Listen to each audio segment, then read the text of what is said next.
Hello viewers, welcome to my TV show. My name is Chidima Asogwa. I am a legal practitioner called to the Nigerian Bar. Hello viewers, welcome to today's episode of Chidima Asogwa Legal Diary. Today's topic is breach of promise to marry. Before we talk about the breach of promise to marry, let us talk about the contract to marry or the promise to marry. The contract to marry, like any other commercial contract, can be made orally or in writing.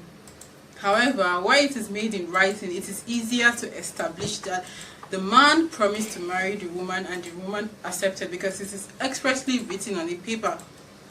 The most difficult aspect of this contract to marry is when it is made orally. However, the court has been able to prove that there is an intention to contract a legal marriage where the conduct of the parties can show that yes, party A proposed and party B accepted. There's one relevant thing that the law provides about the contract to marry. The law is expressed that the contract to marry must be made in furtherance of a statutory marriage. What do I mean by statutory marriage? Just like the marriage you conduct in the marriage registry.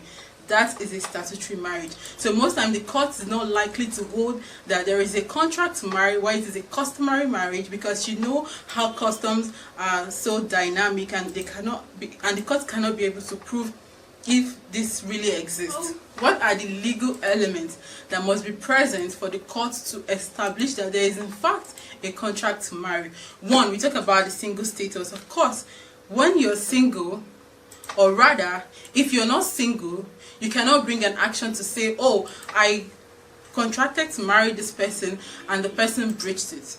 Now, the elements of a contract to marry are: one, single status.